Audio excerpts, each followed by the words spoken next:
आज अगला क्वेश्चन रहेगा यूक्लिड विभाजन प्रमेयिका द्वारा धनात्मक विषम पूर्णांक 6q+1 या 6q+3 या 6q+5 के रूप में होता है, ये आपको सिद्ध करना है। सबसे पहले यूक्लिड विभाजन प्रमेयिका क्या होता है? a = bq+r, जहाँ पर r का मान क्या होना चाहिए? b से छोटा होना चाहिए और a से बड़ा होना चाहिए। ठीक, ये हो गया। क्योंकि a जो होता है किससे? b से बड़ा होता है, रीजन लिख देंगे, क्योंकि a का मान जो होता है b से बड़ा होता है। ठीक, अब यहाँ पर 6q+1 b, तो ये जो 6 होता है ये b का मान होता है। b = 6 रख दें। b = 6 रखने पर तो जब यहाँ b a = 6q+r, इसका मतलब ये हुआ कि अगर b का मान 6 है तो r का मान क्या होना चाहिए? 6 से कम होना चाहिए। इसलिए r > 6। तो r बराबर कितना हो जाएगा? 0 1 2 3 4 5, ये हो जाएगा। तो जहाँ पर r लिखा है वहाँ 0 1 2 3 4 5 रखा जाएगा। फर्स्ट नंबर a = 6q+r की जगह 0 हो गया। तो 0 हुआ तो a = यहाँ से क्या मिल जाएगा? 6q। अब ये बताइए, ये जो 6q आया है ये 2 से विभाज्य है कि नहीं? 2 से विभाज्य है।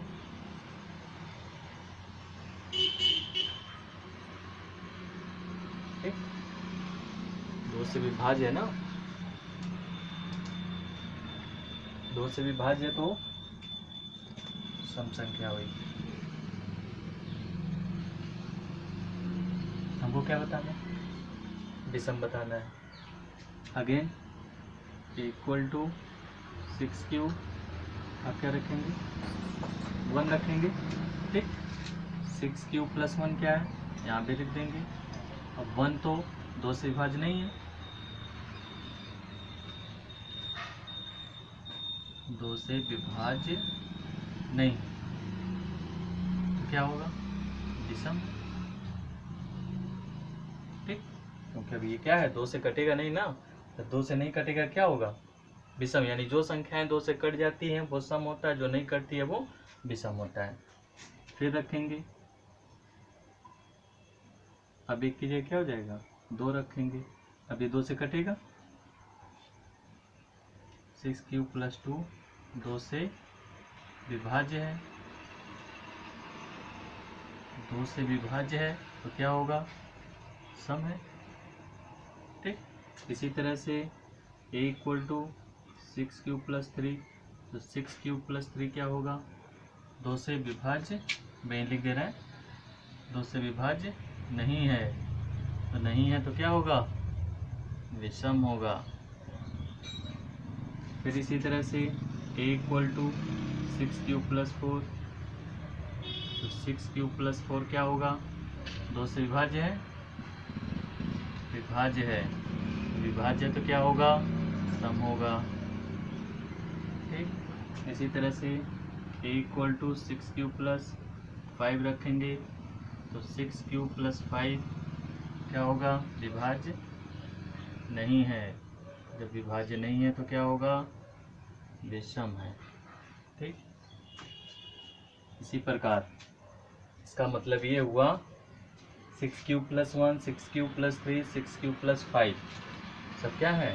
विषम पूर्णांक हैं, इसलिए लिख देंगे 6q+1 6q+3 6q+5 विषम पूर्णांक हैं। ठीक, ये प्रूव करना था। हो गया कि नहीं?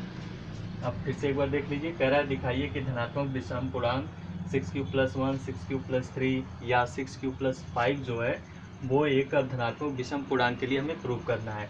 हम ये यूक्लिड विभाजन प्रमेयिका जानते हैं, a = bq+r। ये क्या होता है? भाज्य होता है, ये भागफल, ये गुण, और ये आपका भाजक, ये r शेषफल हो गया, यानी भाज्य बराबर भाजक गुणे भागफल प्लस शेषफल। हमने बताया कि a का मान जो होता है इसमें b से बड़ा होता है, तब यहाँ पर 6 क्यों आया, क्योंकि आगे b लिखा है, पर क्योंकि क्या लिखा है 6 लिखा है, r की जगह 1 3 5 लिखा है, इसका मतलब b का मान कितना हो गया 6 हो गया। जब b का मान 6 हो गया तो b बराबर 6 रखेंगे, इसी इक्वेशन में रखेंगे। ठीक, तो जब रखा गया तो पहला लाइन आपको क्या मिला, a बराबर 6 की हो गया, यहाँ पर रखा गया कितना रखे हैं, r बराबर 0 रखे हैं, यहाँ पर 1 रखे हैं, यहाँ पर 2 रखे हैं, और यहाँ पर 3 रखे हैं, यहाँ पर 4 रखे हैं, और यहाँ पर 5 बारी बारी से रखा गया। अब इसका यूनिट डिजिट यानी इकाई का अंक जो है उसको देखेंगे, जो 6 से कट गए, 2 से कटेगा ना, शेषफल 0, जब शेषफल 0 तो सम संख्या, ये नहीं कटेगा 2 से तो विषम हो गया, ये कट जाएगा सम हो गया, ये नहीं कटेगा विषम हो गया, 4 कट जाएगा सम हो गया, 5 नहीं कटेगा विषम हो गया। ठीक इसी तरह से सम वाले को छोड़ दिया जाए तो विषम वाला बचेगा, तो विषम आपका क्या हो जाएगा, ये पूरा आपका विषम पूर्णांक के रूप में सिद्ध हो गया। ठीक, आया समझ में। चलिए अगला क्वेश्चन देखते हैं।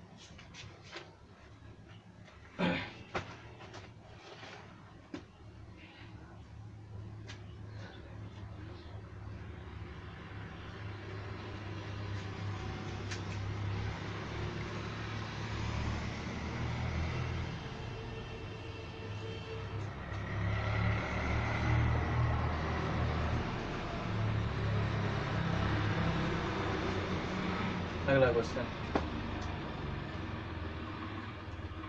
किसी परेड में 616 सदस्यों वाली एक सेना आर्मी की टुकड़ी जो है 32 सदस्यों वाले एक आर्मी पैड के पीछे मार्च करना है। दोनों समूहों को समान संख्या वाले स्तंभों में मार्च करना है। उन स्तंभों की अधिकतम संख्या क्या होगी जिसमें वे मार्च कर सकते हैं। ठीक, स्तंभों की अधिकतम संख्या ज्ञात करना है। अधिकतम संख्या ज्ञात करने के लिए क्या करना होगा, 616 और 32 का मौसा निकालना होगा। ठीक, परेड में 616 सदस्यों वाली है, तो परेड में कितने सदस्य हैं,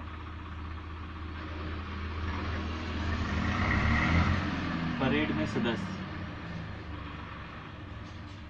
कुल सदस्य 616। ठीक, 616 सदस्य हैं, और आर्मी की जो टुकड़ी को 32 सदस्यों वाले एक आर्मी पैड के पीछे बनाना है।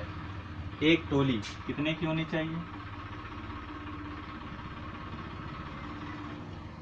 एक टोली जो है 32 की बनानी है, तो हमें क्या करना होगा, 616 और 32 का मासा निकाल देंगे। अतः 616 और 32 का मासा किसी भी मेथड से लगा सकते हैं, यूक्लिड प्रमेयिका से भी लगा सकते हैं, यूक्लिड विभाजन प्रमेयिका से बताया था। इसमें से जो बड़ा होगा वो आपका ए का मान होगा, तो इक्वल टू 616 हो गया और बी इक्वल टू 32 हो गया। उसके बाद प्रमेयिका लिखेंगे, A equal to B Q plus R हो जाएगा। ए की जगह कितना 616, अब बी इक्वल टू 32 हो गया। क्यू का मान नहीं पता, अब इधर हम आपको दिखा रहे हैं। फिर उसी तरह से 32 का भाग 616 में करना है। 32 का भाग 616 में करना है, तो पहले कितनी बार जाएगा एक बार, 11 में से 2 को घटा देंगे 9। ठीक, और यहाँ 5 में से 3 को घटा देंगे 2। अब कितना 6 उतार लेंगे, अब कितनी बार जाएगा 9 बार। ठीक 9 बार जाएगा, तो 9 दूना 18 और 9 एकम 9 एक होती है 27, 27 एक 28, 16 में से 8 गया, शेषफल कितना बचा 8 बच गया। चलिए यानी 19 बार इसका कितना हो गया भागफल, और शेषफल कितना आया 8 आ गया। अब क्या करेंगे, हमने बताया था जो शेषफल बचता है फिर उसका भाग इसमें करते हैं ऐसे। अब यहाँ 32 आ गया, 32 अब भाज्य बन जाएगा, और कौन भाजक बना 8, गुणे कितनी बार जाएगा 8 चौको 32, यानी 8 गुणे 4, शेषफल कितना है 0। तो लास्ट वाला जो आपका होता है, बताए थे ना कि लास्ट वाला जो भाजक होता है आपका वही क्या होगी आंसर हो जाएगा। ठीक, यानी मासा इसका कितना आ गया 8, तो स्तंभों की संख्या कितनी हो गई स्तंभों की संख्या जो होगी वो आपकी 8 हो जाएगी। ये निकालना था आपको। ठीक, पूछा था ना स्तंभों की संख्या कितनी होगी। परेड में कुल 616 है, एक टोली में कुल 32 सदस्य आपको रखना है। ठीक, कह रहा दोनों समूहों को समान संख्या वाले स्तंभों में मार्च करना है। तो स्तंभों की संख्या नहीं पता है, हम यूक्लिड विभाजन प्रमेय का यूज किए। A equal to B Q plus R, A हो गया भाज्य, बी हो गया भाजक, क्यू हो गया भागफल, आर हो गया रिमाइंडर यानी शेषफल। मैं यहाँ भाग करके दिखाया है कि 19 बार भाग करेंगे तो 8 शेषफल बचेगा। 8 शेषफल बचा, फिर 8 जो होगा वो किसका काम कर रहा है, भाजक का काम कर रहा है। भाजक यानी 8 का भाग 32 में, तो भागफल कितना आया, 4 आया। शेषफल कितना हो गया, 0। तो लास्ट वाला जो भाजक होता है आपका, वही आपका क्या हो जाता है, मस हो जाता है। तो यानी स्तंभों की संख्या कितनी हो गई, 8। ठीक है, क्लियर हुआ।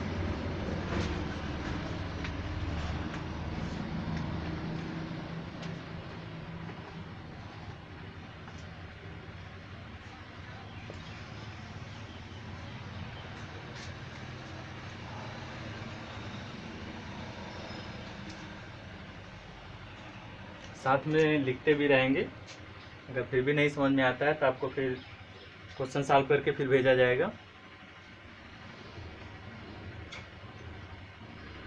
नेक्स्ट क्वेश्चन कह रहा है कि यूक्लिड विभाजन प्रमेयिका का प्रयोग करके दिखाइए कि धनात्मक पूर्णांक का वर्ग किसी पूर्णांक m के लिए 3m या 3m+1 के रूप में हो सकता है। ठीक, m 3m या 3m+m के रूप में हो सकता है। चौथा क्वेश्चन,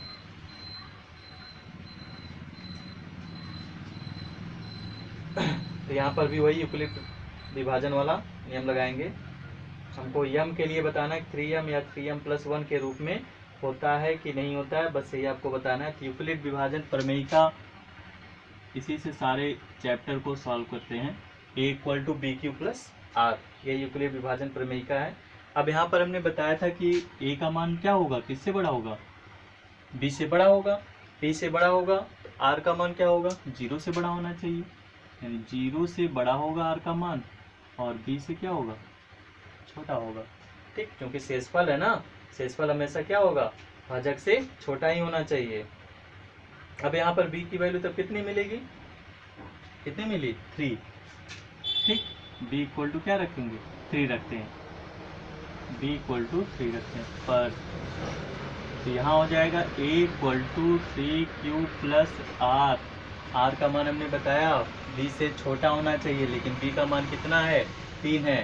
तो 3 से छोटा होने का मतलब क्या हुआ, r का मान 0, 1 या तो 2 रखना है आपको। शुरुआत करते हैं पहले कहाँ से। ठीक, पहले हम रखते हैं r इक्वल टू 0 पर। जब r इक्वल टू 0 रखेंगे तो a इक्वल टू क्या मिलेगा, 3q मिलेगा।